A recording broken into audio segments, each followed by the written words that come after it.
నమో వెంకటేశయ.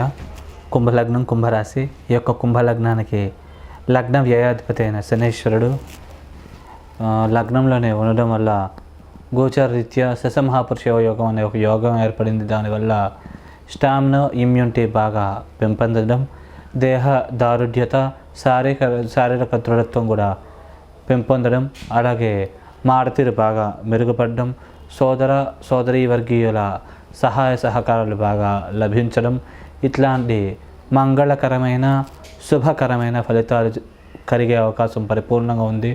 అలాగే వివాహ స్థానాన్ని శనీశ్వరుడు చూడడం వల్ల వివాహం కోసం ప్రయత్నించే వాళ్ళకి వరుడైతే అనుకూలమైనటువంటి వధువు అయితే అనుకూలమైన వరుడు లభ్యమయ్యే అవకాశం ఉంటుంది. అలాగే బిజినెస్ పార్ట్నర్స్ ఉంటే కనుక వారి మధ్య సంబంధ బాంధవ్యాలు బాగా మెరుగుపడే అవకాశం ఉంది. ఒకరి అభివృద్ధికి ఒకళ్ళు సహాయకారిగా ఉపయోగపడతారు. అలాగే భార్యాభర్తల మధ్య కూడా అన్యోన్యత, ప్రేమానురాగాలు పెంపొందుతాయి. ఒకరిని ఒకళ్ళు అర్థం చేసుకుని ఒకరి అభివృద్ధికి ఒకళ్ళు తోడ్పడతారు.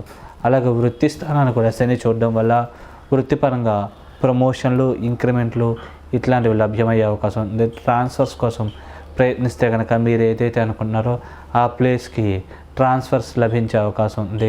వ్యాపారస్తులు వ్యాపారాల్లో బాగా రాణించగలుగుతారు, మంచి పేరు గుర్తింపు సంపాదించుకోగలుగుతారు, ఉన్నత స్థాయి లాభాలు సాధించగలుగుతారు. రాజకీయ నాయకులు కూడా రాజకీయంగా మంచి ఉన్నత స్థాయి పదవులు అధిరోహించగలుగుతారు. అలాగే ఈ యొక్క లగ్నానికి 12వ స్థానాధిపత్యం కూడా శని రావడం వల్ల విదేశీ ప్రయత్నాలు చేసే వాళ్ళకు కూడా వీసా, పాస్పోర్ట్ తొందరగా లభ్యమయ్యి తొందరగా విదేశాలకు వెళ్ళే అవకాశం ఉంది.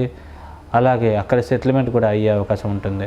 అలాగే ధన మరియు లాభాధిపతి అయిన గురు భగవానుడు ఈ లగ్నానికి పాపి కాబట్టి 4వ స్థానంలో ఉండడం వల్ల వాహన గండాలకి, ప్రమాదాలకి గురయ్యే అవకాశం ఉంది. అలాగే కొద్దిగా వాహనాలు డ్రైవ్ చేసేటప్పుడు అప్రమత్తంగా జాగ్రత్తగా వ్యవహరించాలి, లేకుండా సమస్యలు తలెత్తుతాయి. అలాగే తల్లికి స్వల్పమైన మాతృస్థానంలో గురువు రావడం వల్ల స్వల్పమైన అనారోగ్యాలు చేసే అవకాశం ఉంది. వృత్తిపరంగా టెన్షన్లు, మానసికమైన ఒత్తిడి, చికాకులు అధికంగా ఉంటాయి. అలాగే ఈ గురువు 8ని కూడా చూడడం వల్ల కొద్దిగా స్వల్పమైన భూ సంబంధమైన లిటిగేషన్స్, న్యాయపరమైన లీగల్ లిటిగేషన్స్ ఇట్లాంటివి క్రియేట్ అయ్యే అవకాశం ఉంది. కాబట్టి ఈ విషయాల్లో అప్రమత్తంగా జాగ్రత్తగా వ్యవహరించగలరు. ఏ స్థానాన్ని గురువు చూడడం వల్ల చేసే వ్యయం కొన్ని సందర్భాల్లో దుర్వ్యయం కావడం, అనవసరమైన ఖర్చులు అధికంగా కావడం, దానివల్ల సమస్యలు, చికాకులు రావడం లాంటి సమస్యలు తలెత్తే అవకాశం ఉంటుంది. అలాగే ఈ లగ్నానికి తృతీయ మరియు దశమాధిపతి అయినటువంటి అంగారకుడు 2వ స్థానంలో ఉండడం వల్ల కుటుంబంలో చికాకులు, మనస్పర్ధలు ఇట్లాంటివి అధికంగా జరిగే అవకాశం ఉంది. అలాగే సంతానం స్వల్పంగా ఆలస్యం అయ్యే అవకాశం ఉంది. విద్యాస్థానం మీద కూడా కుజుడి పాపదృష్టి ఉండడం వల్ల స్వల్పంగా విద్యార్థులకు విద్యాటంకాలు క్రియేట్ అయ్యే అవకాశం ఉంటుంది. అలాగే ఈ 8ని కూడా కుజుడు చూడడం వల్ల కొద్దిగా ఆల్రెడీ గురువు కూడా చూస్తున్నాడు కాబట్టి ఈ యొక్క లిటిగేషన్స్ ఎక్కువ క్రియేట్ అయ్యే అవకాశం ఉంది. లీగల్ పరమైన ఇబ్బందులు తలెత్తే అవకాశం ఉంటుంది. అలాగే భాగ్యాన్ని కూడా చూడడం వల్ల డబ్బు ఖర్చు అధికంగా అవుతుంది. చేద్దాకా వచ్చే కొన్ని అవకాశాలు, అదృష్టం మిస్ అయ్యే అవకాశాలు కూడా ఉంటాయి. కాబట్టి ఈ విషయాలు అప్రమత్తంగా జాగ్రత్తగా వ్యవహరించకండి. అలాగే సాధ్యమైనంత సంయమనం పాటించడం వల్ల దోష ప్రభావం నుంచి బయటపడగలుగుతారు. అలాగే ఈ లగ్నానికి చతుర్థ మరియు భాగ్యాధిపతి, కేంద్ర కోణాధిపతి, రాజయోగకారకుడైనటువంటి శుక్ర భగవానుడు ఎక్కడ ఉంటే అక్కడ నుంచి పరిపూర్ణమైన శుభ పరిణామాలు కలుగజేస్తాడు. ప్రథమార్థంలో 3వ ఇంట్లో ఉంటారు కాబట్టి మంచి కమ్యూనికేషన్ స్కిల్స్, మారుతీరు బాగా మెరుగుపడడం, సభలలో బాగా ప్రసంగించగలగడం, ప్రసంగించి 10 మంది మెప్పించగలగడం ఇట్లాంటి శుభకరమైన పరిణామాలు ఎక్కువగా కలిగే అవకాశం ఉంటుంది. అలాగే భాగ్యాభివృద్ధి నిర్వచనం కూడా బాగా పెంపొందుతుంది. ద్వితీయార్థంలో మాత్రం భూములు, స్థిరాస్తులు ఇట్లాంటివి కొనుగోలు చేసే అవకాశం ఉంటుంది. మరియు వృత్తిపరంగా ప్రమోషన్ల, ఇంక్రిమెంట్లు బాగా వచ్చే అవకాశం ఉంటుంది. కాబట్టి ఈ విషయాన్ని గమనించగలరు.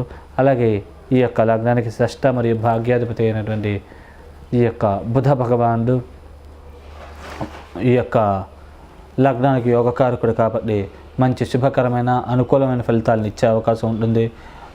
ఏమైనా లీగల్ ఇష్యూస్ ఏమైనా ఉంటే కనుక బుధ దశలో, అంతర్దశలో నడిస్తే కనుక సాల్వ్ అయ్యే అవకాశాలు ఉంటాయి. అలాగే ఈ యొక్క 6 కూడా బుధుడు ఆధిపత్యం వహించడం వల్ల శత్రు రోగ రుణాది పిల్లలు తక్కువగా ఉంటాయి. లోన్ల కోసం ప్రయత్నించే వాళ్ళకు లోన్లు తొందరగా మంజూరు అవుతాయి. అలాగే ఈ యొక్క లిటిగేషన్స్ ఏమైనా ఉంటే కనుక కొద్దిగా వరకు సాల్వ్ అయ్యే అవకాశం ఉంటుంది. కాబట్టి ఈ విషయాల్లో మీరు పరిపూర్ణంగా ప్రయత్నిస్తే కనుక మీరు ఈ ఫలితాలు 100కి 100% పొందగలుగుతారు.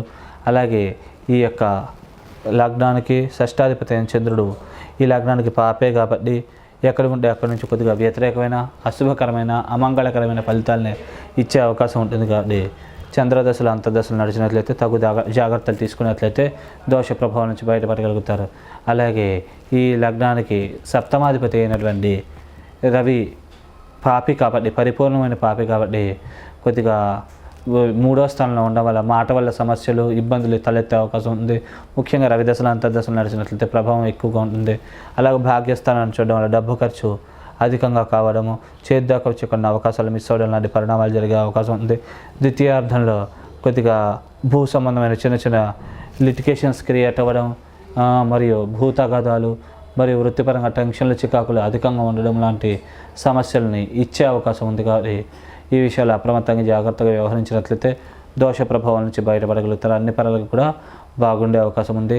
అలాగే ఈ యొక్క సూర్యభగవాన్ దశలు అంతర్దశలు నడిచినట్లయితే ఓవర్ సెల్ఫ్ రెస్పెక్ట్ మెయింటైన్ చేయడం వల్ల వేరే కొన్ని అవకాశాలు కోల్పోయే అవకాశం ఉంది. కాబట్టి ఈ విషయాలు తగు జాగ్రత్తలు తీసుకోగలరు.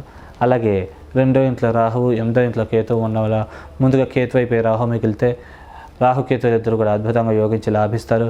మంచి శుభకరమైన, అనుకూలమైన ఫలితాలని ఇచ్చే అవకాశం ఉంది.